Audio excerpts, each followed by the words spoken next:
Estamos aquí conversando sobre algo que me espeluzna, y es que yo pensaba, tal vez por mi condición social, de que no estamos tan mal, pero estamos igual o estamos peor que el siglo XX. ¿Y por qué digo que me espeluzna? Porque en mi niñez yo vi, palpé, observé casi en todo mi alrededor violencia hacia la mujer. Lo vi en mi propio hogar y creo que, según las estadísticas, todo hombre o toda mujer que crece en un hogar que ve violencia en la mujer, lo repite. De cada 10 personas, no hablo solamente de hombres y mujeres, que ven en su hogar que el padre maltrata a la madre, de 10, 8 lo van a volver a hacer. Así sufran y lloren de niños, niñas y niños. En el caso del hombre, de maltratarle a su mujer, porque culturalmente lo ve normal. Y en el caso de la mujer, aceptarlo. E incluso esa figura paternal golpeadora tienden a aceptarla o a buscarla en su nuevo entorno familiar. Como esposa encuentran otro hombre parecido al que maltrataba a su madre. No lo entiendo yo, pero parece ser una realidad natural por seres naturales y animales que somos, de conductas predecibles. ¿A dónde nos está llevando esta sociedad?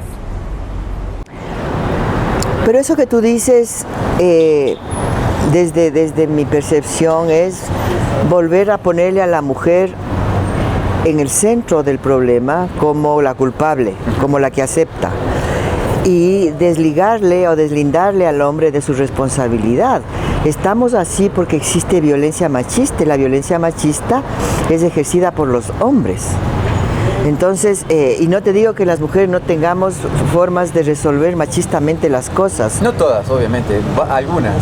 Pero el problema está en los hombres, no en las mujeres. O sea, cuando los hombres empiecen a cambiar, cuando los hombres empiecen a dejar de violar a sus hijas, por ejemplo, claro, y de embarazarlas, o el abuelo deje de violarle a la nieta. ¿Esto del abuso de niñas en entornos cercanos es más en pobreza o todos los círculos sociales? No, eso se produce en todos los estratos sociales.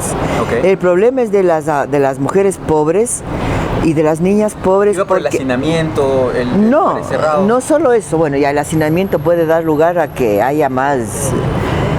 El problema es que las niñas pobres y la niñez en general no ejerce derechos. O sea, que las niñas vivan en sitios hacinados es un problema del capitalismo y de la pobreza estructural que viven los países. Todos tenemos derecho a la vivienda digna, así es. A la dignidad de la vida. Exactamente. O sea, ¿cómo es posible que todavía existe un país que no haga una intervención con los hombres y les diga el incesto está mal? Claro. O sea, usted no puede violarle a su hija, usted no le puede manosear a su hija. Desde que es chiquita, y cuando cultura. Ya le ve que puede penetrarla, la penetra y la embaraza. Pero vamos al tema. Usted no puede hacer eso, es delito. Claro, ahora vamos a esto de la cultura, porque, decimos que estamos todos totalmente de acuerdo de que las niñas son abusadas en sus entornos más cercanos, pero los niños también. Los niños, obvio. Pero no se lo ve, vamos a este punto, pero no se lo ve mal en el sentido de que haya estupro también de mujer adulta hacia niño pequeño, porque el machismo lo ve como bien y lo ve aceptable, hasta lo recompensa. De este lugar que estamos aquí, o de mi equipo de trabajo preguntando, de varones, ¿quién ha tenido experiencia sexual antes de cumplir los 18 años con mujeres adultas? Yo y casi todos. Pero no se lo ve mal, y ahí hay un problema, porque tú piensas y llegas a crecer pensando de que eso está bien, de que un menor de edad tenga experiencias sexuales antes de cumplir una edad suficiente psicológica como para tener un control de tu sexualidad. Pero creo que la mujer adulta que dices que ha tenido sexo, qué sé yo. Lo digo porque es mi caso, y también de mi camarógrafo, y no sé si acá el equipo también haya vivido eso, pero se lo veía como un impulso entre muchachos de 12, 13 años. ¿Que tenían sexo con quién? Con mujeres adultas. Ya, pero yo no estoy hablando de mujeres adultas, estoy hablando de la familia. Pero me refiero que está mal eso también. Ah, no, obvio que está mal. Niño y niña, no deberían. Obvio que está mal, porque esa es una forma machista de vivir la sexualidad. O sea, no es que esa mujer no está ejerciendo violencia, ahora depende de la mujer, ¿no? Yo no he sabido de madres que violen a sus niños. Ese es un buen punto. Puede haber, pero no creo. Pero que exista. sé de miles y de miles de padres que violan a sus hijas y de abuelos que violan a sus nietas y de tíos que violan a sus sobrinas y de cuñados Es que una violan gran mayoría. Obvio. En el caso de niñas. Puede ser que haya mamás que violen a los... Pero yo estoy hablando de las primas, lo digo por mi experiencia personal. Primas, tías, vecinas, etcétera, etcétera, etcétera. Y no se lo tomen en cuenta porque es varón y el varón no sufre. Sí sufre. Ya, pero el resultado y la consecuencia de haber vivido o iniciado tu sexualidad con tu prima, tu tía, no sé cómo sea, ¿te dejó o sentiste que eso era violento? ¿Te dejó una huella, una marca que te impida desenvolverte en tu vida sexual de una manera adecuada? O sea, la cultura lo te dice sufriste, que no, lo sufriste. Sí.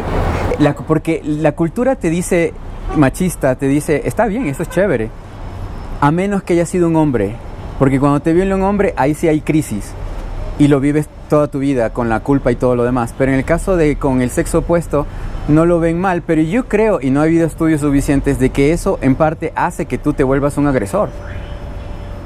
Porque claro, sufriste una violencia yo te pregunto eso porque yo no digo que eso esté bien, eso me parece violento, porque es no respetar el desarrollo normal de la niñez y de la adolescencia.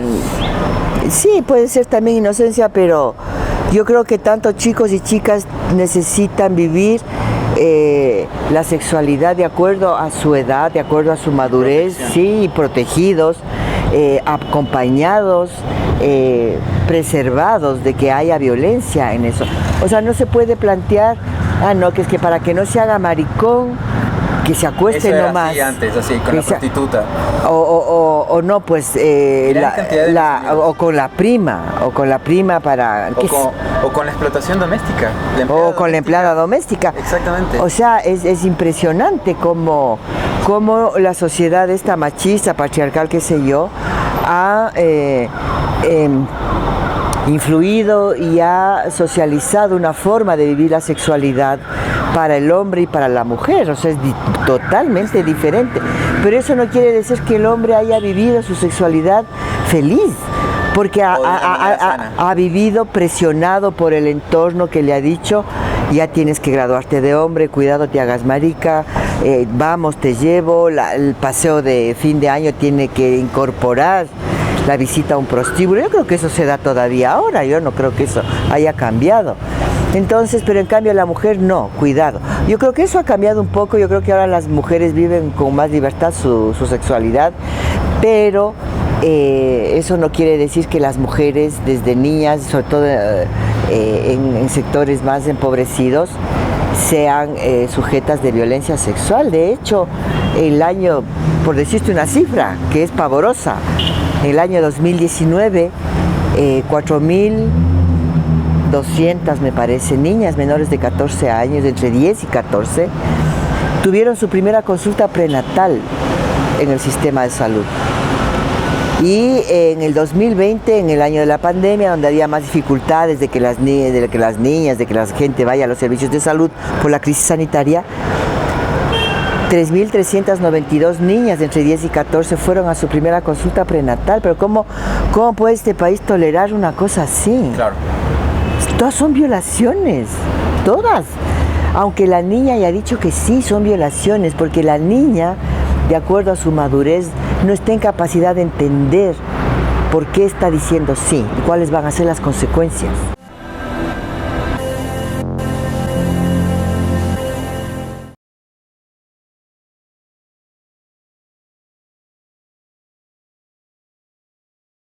Hablemos de las soluciones. Entendemos que hay todos estos problemas para ir cerrando. Entendemos que no podemos seguir así.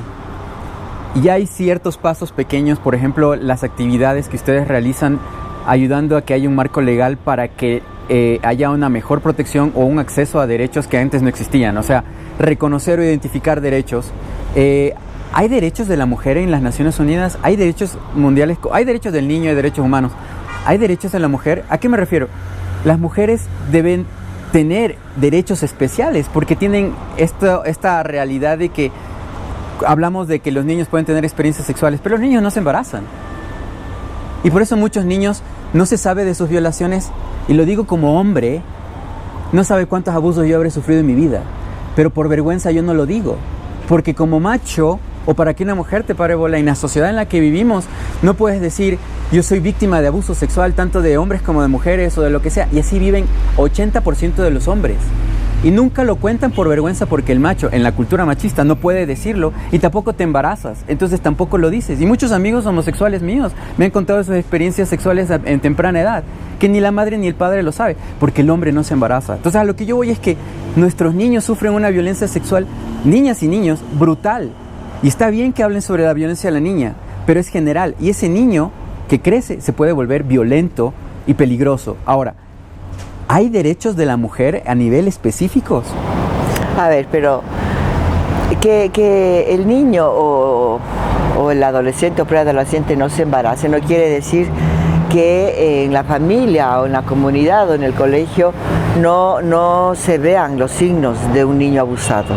Los niños abusados no se embarazan, pero los niños abusados tienen síntomas de violencia, y eso hay que saber, claro, identificar, y eso es lo que nos hace este país, porque este país ha impedido que se dé educación sexual integral, no capacita a los profesores, no capacita a los mismos niños de acuerdo a su edad. Exacto. Para que los niños sepan que esa caricia, ese beso, eso como me tocó, no me gustó, y no tengan miedo de avisar. Pero el momento en que una madre o alguien le ve el pene inflamado, que le da tiene una infección, o que el guagua le da miedo ir al baño porque le duele hacer la deposición, o le ve, mucha gente se niega a creer que ese niño está abusado. Okay. Pero es por el machismo que existe en la sociedad. Sí. Una madre o un padre no quiere creer que ese niño fue abusado. Ahora eso ha cambiado, ahora hay más libertad para avisar, hay más libertad para denunciar, pero no es suficiente. El embarazo es una de las consecuencias más atroces, porque es una consecuencia que si continúa y no termina, pues le chantan a una niña el hijo del violador. Y eso es parir producto de un crimen. ¿Y después quién se encarga de esa criatura cuando nace? Nadie, porque toda la responsabilidad es de la niña. O sea, ¿acaso que la niña es apoyada? Exacto. La niña no es apoyada, le dejan. ¿Qué pasa con esa criatura? Porque hemos visto, he estado estudiando de casos. Esos hijos o hijas de madres menores de edad tienden a ser padres menores de edad también. Claro, pues. Y sigue el círculo de pobreza y de abuso. Exacto. Ahora la niña tiene más problemas, porque no es lo mismo transitar la adolescencia, la niñez, la adolescencia, la adultez con un hijo, 2 o 3, porque vuelven a embarazarse, las vuelven a violar, que una niña que termine la adolescencia, que estudie, que se gradúe, que vaya a la universidad. No es lo mismo, las investigaciones lo dicen. Estas niñas tienen acceso a trabajos precarios, a un conocimiento precario para la sobrevivencia. Claro. No se gradúan, se callejizan, en fin, o sea, no es lo mismo. Por eso es que el dictamen de la Corte Constitucional, que permite que estas niñas puedan decidir sobre su embarazo y finalizarlo, es un dictamen enorme en un país que cada año ve impasible que 3.000 niñas se embarazan y dan a luz. La ley permitiría, cuando ya se organice con el pedido de la Corte Constitucional hacia la Defensoría es de cumplimiento inmediato para hacer la ley nueva tiene que abrirse con la Defensoría del Pueblo, y la Asamblea también tiene ahora nuevamente la pelota en su cancha para volver a debatir y conversar, porque esta ley es perfectible, ¿no? Pero ahora es más abierto hacia las mujeres en general. ¿Cree usted que lo ideal sería que todas las mujeres tengan el derecho a un aborto libre y voluntario? Por supuesto, es que... Porque ahorita todavía hay que definir cuándo es una violación un embarazo, o cuándo un embarazo es una violación. Ese es el pequeño problema, y ahorita van a discutir seguro 3 años siquiera cómo se determina que un embarazo ha sido producto de una violación y se puede llevar a un aborto. Y ese es un tema complejo, ¿no? Eso tiene que ver con el machismo y la misoginia, el desprecio que la sociedad le tienen a la mujer, al no confiar y al no decir, bueno, si la mujer dice que es violada, le voy a creer. Y si está mintiendo, bueno, va a tener que hacerse cargo de su mentira, porque va a tener que firmar una ahorita declaración juramentada o denuncia. Ahora es declaración juramentada, ¿no? No, todavía no se sabe. Yo no estoy de acuerdo ni que sea ni lo uno ni lo otro. Yo creo que hay formatos en que la mujer en el servicio de salud lo firme, se hace cargo, eso entra en historia clínica. La historia clínica es un documento legal. Así es. La mujer que dice que fue violada es ciudadana y se hace cargo de lo que dice. Si está mintiendo, se hace cargo de la mentira. Punto final. Pero esa mujer quiere abortar y debe ser provista de ese servicio. El resto le corresponde a la justicia. Pero si esa mujer ha sido realmente violada y le ponen tanto obstáculo para... Esa mujer va a ir a la clandestinidad a abortar. Los abortos siguen pasando. Por eso. Entonces, yo he conocido mujeres en mi trabajo como misionero en Bolivia. Llegué a conocer mujeres que tenían hasta 7, 8 abortos y tenían 2 o 3 hijos y eran pobres. A lo que voy es, ¿por qué ver para otro lado? Pues si va a seguir pasando, pero pasa de manera peligrosa.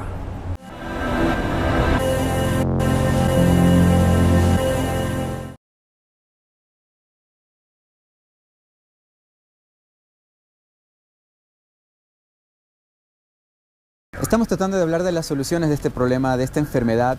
Creo que lo que ustedes están haciendo con su acción es un paso importantísimo, súper bueno. ¿Qué dice esta ley? ¿Qué dice esta oportunidad? Porque creo que es una oportunidad lo que pasó el día miércoles.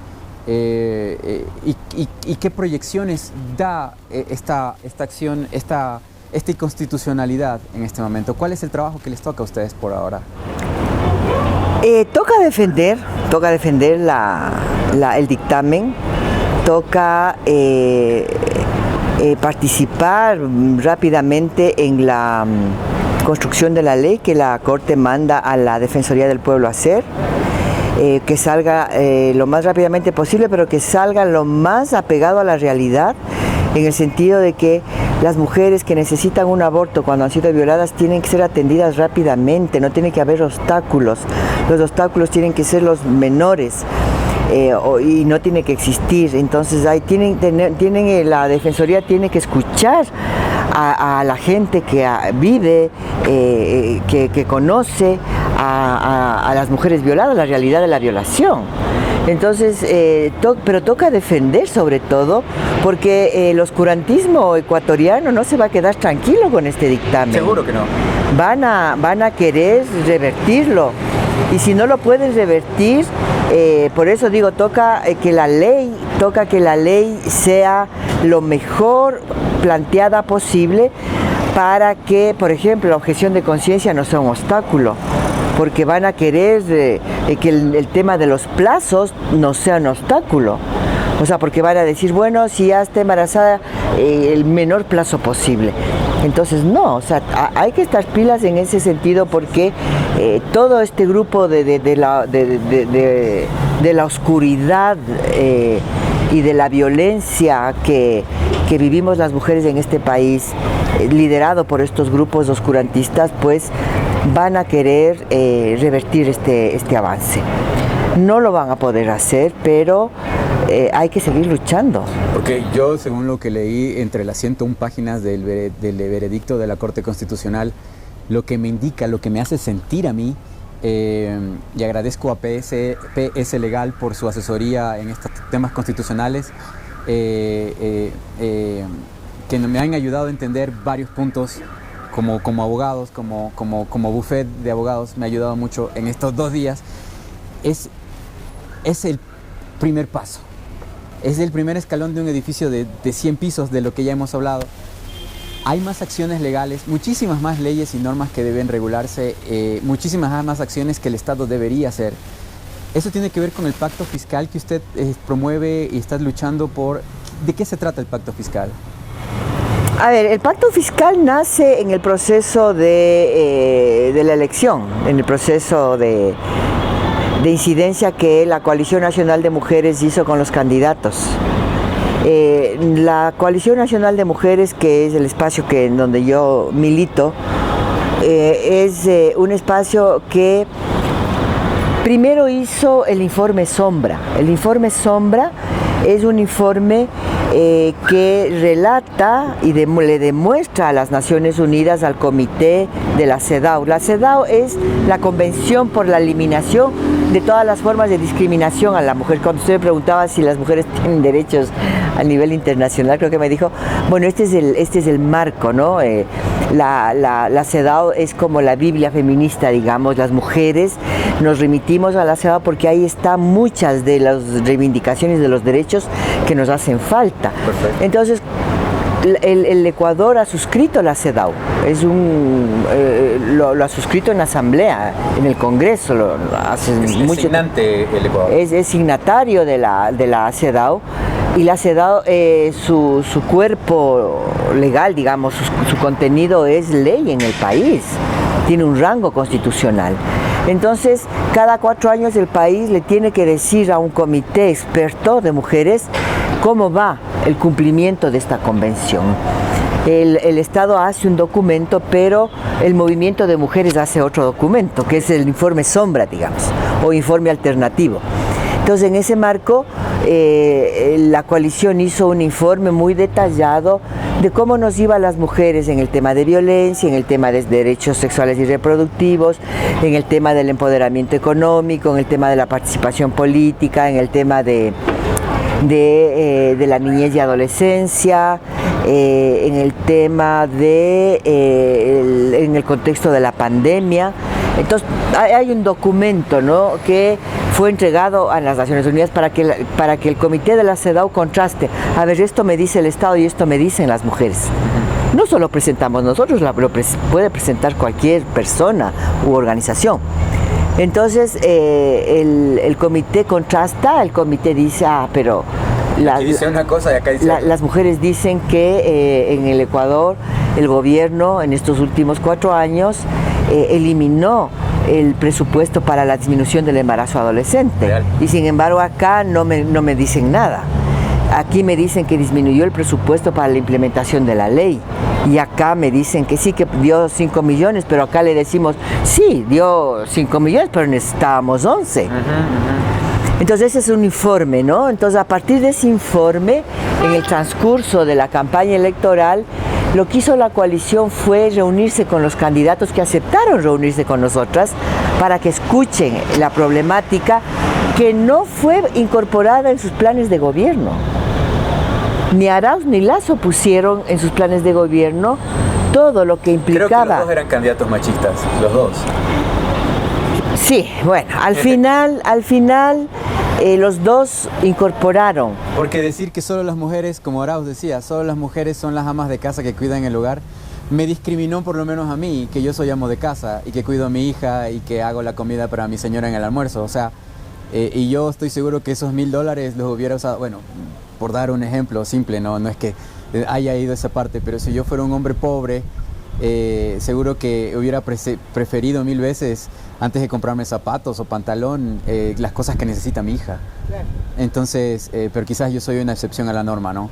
Pero creo que debe haber más hombres que sean amos de casa, hombres que se involucren más en el hogar. Pero perdón, siga. Sí, bueno, el hombre tiene que entender que el hogar, en el hogar tiene una responsabilidad, no es que ayuda, tiene que hacer, porque es responsable de la mitad del trabajo que implica sostener el hogar. Pero bueno, el tema del pacto fiscal nace de un proceso, ¿no?, que empieza con entregar el informe a los candidatos. Luego construimos una agenda legislativa, porque cuando ya fueron electa la nueva asamblea, nosotras construimos una agenda con algunos puntos para ser discutida en la próxima asamblea. Okay. Entonces, en ese marco, la nueva asamblea tiene unos puntos y estamos en un proceso de relacionarnos con las bancadas que son aliadas a nuestros derechos. Y luego nace el pacto fiscal, que es una propuesta desde el movimiento de mujeres, de la Coalición Nacional de Mujeres, que pretende lograr con el candidato electo. El pacto fiscal también le fue planteado al candidato Arauz. Ninguno de los dos nos recibió, con ninguno de los dos nos pudimos vía Zoom, ¿no? Nos recibió Rabascal, pero ni Arauz ni Lasso nos recibió, pero sí recibieron los documentos. Incluso pusieron cosas en sus pronunciamientos finales, al final de la campaña, porque al final de la campaña se dieron cuenta que entre Yacu Pérez Hierbas y los pocos votos que tuvieron los candidatos más marginales, que hablaron de los derechos de las mujeres, tenían más votación que los dos juntos. Entonces, ¿por quién votó el país? El país que tiene una población juvenil fundamental. Y 56% de la población del Ecuador general es mujer. Sí, 51 por ahí creo. Bueno, en el padrón electoral... 51, no 56, perdón, sí. En el padrón electoral, me parece que el 40%, 35-40% son jóvenes. Sí. Son jóvenes. Entonces, si uno ve en los resultados de las elecciones, uno ve que los candidatos que juntando todo esto, la gente votó por los candidatos que hablaron de derechos, que hablaron de violencia y que hablaron del aborto. Sí. Lasso pasó con un 20%, Arauz pasó con un 33% en la primera vuelta. 33%. Pero si usted junta todos los otros es mucho más. Sí, mucho más, de votos válidos, sí, mucho más. Mucho más. Así es. Entonces es la mejor encuesta que hay últimamente respecto al posicionamiento de la población ecuatoriana en relación a estos temas. La gente votó por esos temas. Entonces, el pacto fiscal nace de decirle a los candidatos o decirle al presidente ahora, bueno, nosotros hemos tenido y tenemos estas dificultades en estos temas. Por decirle dos ejemplos. No invertir en salud sexual y reproductiva le cuesta al país $470 millones al año. No invertir, omitir. Eso está en un estudio que se llama Costos de Omisión, sí. que está que es elaborado por el Ministerio de Salud, el LUMPA y una ONG concana que se llama Sendas. ¿Cuánto le cuesta al país el embarazo adolescente? Le cuesta $270 millones anuales. Es caro que una niña se embarace, que un adolescente se embarace. Sin contar el costo social.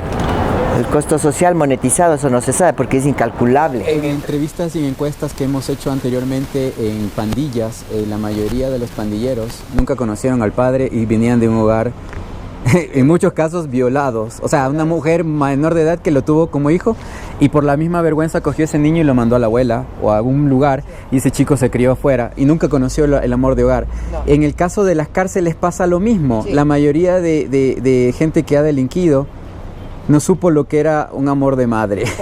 No deseados. Entonces, el impacto social que usted menciona es brutal.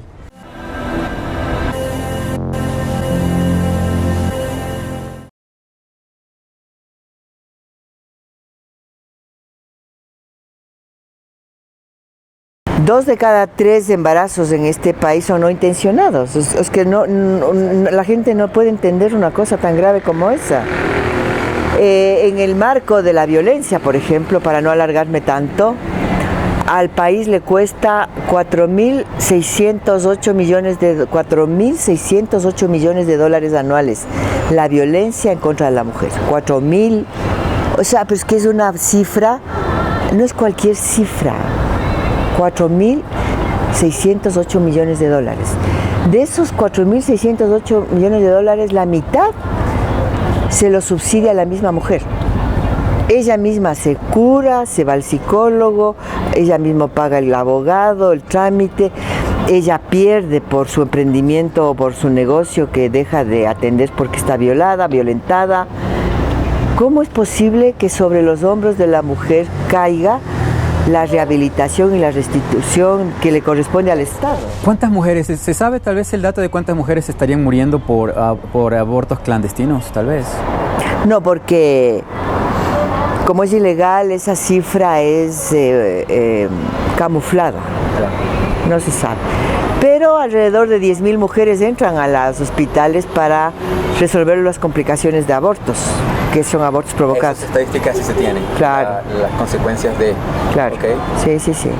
¿Qué posibilidades hay de que con esta nueva ley, esta nueva normativa que podría venir, haya un proceso de seguimiento hacia el tema del aborto? ¿Por qué voy a esto? Porque no es solamente la decisión última del aborto.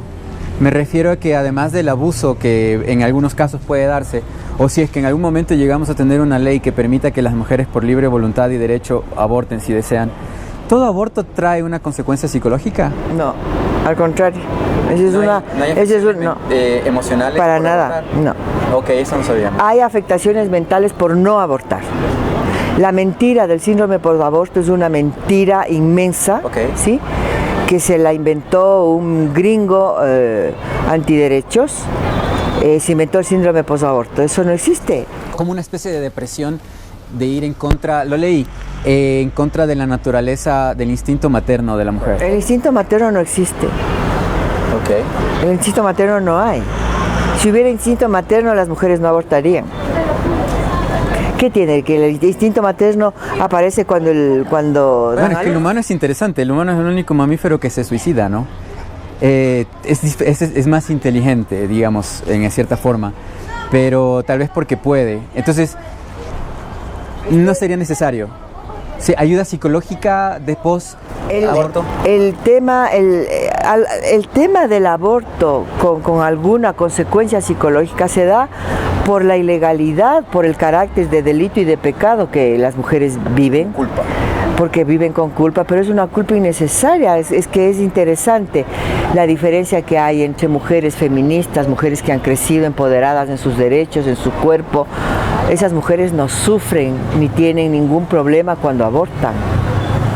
Pero la pobre vendedora ambulante, la pobre, qué sé yo, que no ha tenido una red social que le apoya, que le sostiene, que le dice, no, esa es una decisión tuya, no es pecado, no es delito. Si tú tomas una decisión sobre su cuerpo, estás tomando una decisión sobre algo que es tuyo. Okay. Entonces las mujeres, aunque aborten clandestinamente, no sufren ninguna culpa. La culpa y la afectación, o qué sé yo, la pena, que no sé, pues, o sea, la viven las mujeres que no han tenido este desarrollo y que no han tenido esta red, este capital social, ¿no? que se da por el acceso, por la pertenencia o por el acceso a la educación, al dinero, a la información. ¿Necesitaremos en algún momento juzgados específicos para este tipo de casos? Me han preguntado eso. ¿Para qué caso? Para el tema de determinar, porque esta ley tiene este conveniente de decidir si es o no violación un embarazo. Tal como está planteada la norma, parecería que necesitaríamos jueces específicos o juzgados específicos para que juzguen de manera rápida y oportuna. No, eso no va a pasar, no. No, eso no va a pasar. Ningún procedimiento abreviado puede puede significar que se dude de la palabra de una mujer. Okay. El aborto y la violación son situaciones estigmatizantes. ¿A qué mujer le gusta ir a decir en el servicio de salud me violaron y quiero un aborto? ¿Usted cree que una mujer que ha sido violada le encanta que se sepa que ha sido violada? Claro, obviamente no. Y peor, que vaya a ir a pedir un aborto. Las mujeres tenemos que caminar en ese sentido, perder el miedo y ejercer ese derecho. Pero en los servicios de salud tienen que aprender a respetar y a escuchar. O sea, por eso es tan importante este momento, porque en el sistema de justicia, en el sistema de salud, la palabra de la mujer vale. Lo dijo Gaviria, un constitucionalista colombiano, que fueron los que también despenalizaron el aborto por violación en Colombia en el año 2006. Lo dijo Gaviria, lo dijo Clarinés. De los 9 jueces de aquí, de la Corte Constitucional, 2 votaron en contra, y son mujeres, las 2. Sí, bueno, ya, pero ya, ¿eso qué importa? No, que hayan votado en contra, y eso les queda, ese es un estigma para ellas. Pero, una de ellas es profesora universitaria. Claro, supongo. Bueno. Pero Clara, no, le quiero decir que la constitucionalista colombiana dijo, el Estado colombiano tiene que partir de la confianza que debe tener en la palabra de la mujer. No podemos partir del hecho de que la mujer mienta. Okay. Y por esa razón las mujeres tienen que ser recibidas con una actitud de credibilidad. O sea, la niña per se es violada, eso es fácil. Pero en el caso de las mujeres adultas es donde creo que van a tener inconvenientes a futuro, porque... Por eso le digo, la mujer adulta tiene que firmar un formato en donde se hace cargo de lo que dice. Y más, yo no lo veo tanto por el lado de la mujer, pero digamos, de aquí a 2 años, yo pienso mal y acierto, como decía mi bisabuela, una clínica hizo 300 legrados, como le dicen profesionalmente o como usted quiera, y de repente sale un escándalo. Clínica hizo 300 abortos, de los cuales 250 no eran violación en mujeres adultas. ¿Cómo lo va?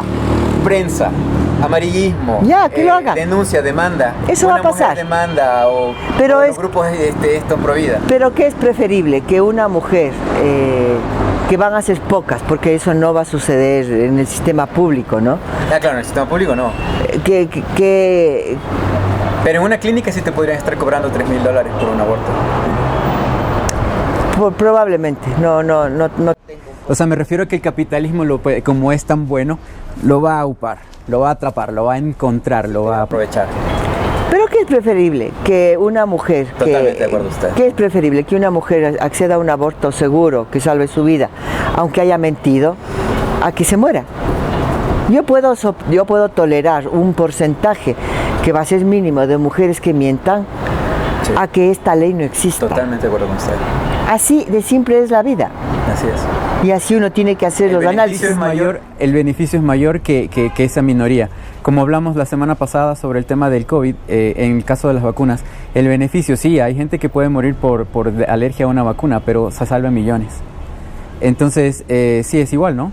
Claro, la única vacuna que nos sirve es la que no se pone. Esa es la única que nos sirve. Exactamente.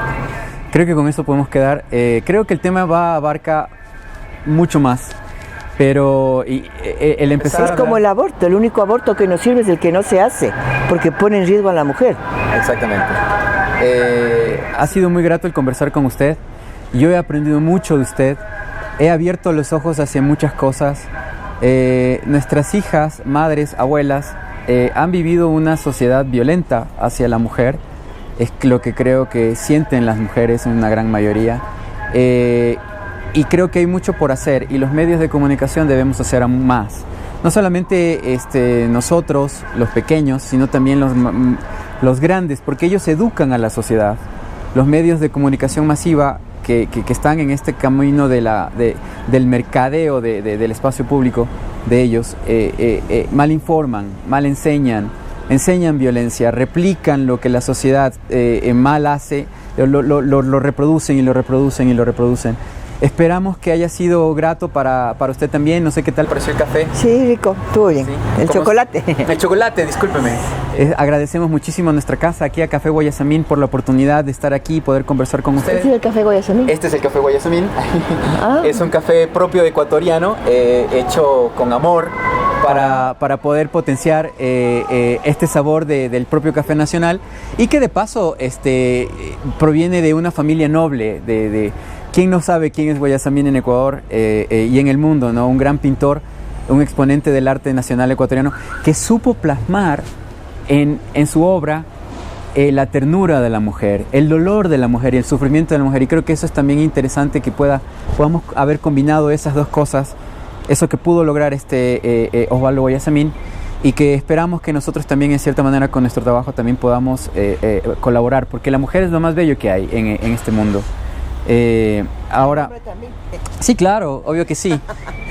También que sí. Ahora, también agradecemos a PS Legal, nuestros asesores legales, para poder entender un poco el marco legal y constitucional sobre todo esto. Nosotros no teníamos mucha idea de esta situación, nos cayó como un bombazo el miércoles. Pero quisimos estar también presentes para poder al público nacional y de Sudamérica poder darle un poco más de información de esto, porque nos ven en Colombia, nos ven en Venezuela, nos ven en diferentes lugares, es lo que permite el internet, Y gracias, muchas gracias. Tal vez algunas palabras adicionales, algo que no hayamos topado en el tema. No, bueno, no hemos topado un millón de cosas, obviamente, pero... Yo creo que tenemos que volver a hablar. Y sí, yo creo que estamos viviendo un tiempo histórico. Esta es una semana maravillosa en donde han confluido 3 28. El 28 de mayo se celebra el Día Internacional por la Salud de las Mujeres. El 28 de septiembre se conmemora, no sé si se celebra, pero es el día por la despenalización del aborto. Y el 28 de abril se despenalizó el aborto por violación en el Ecuador.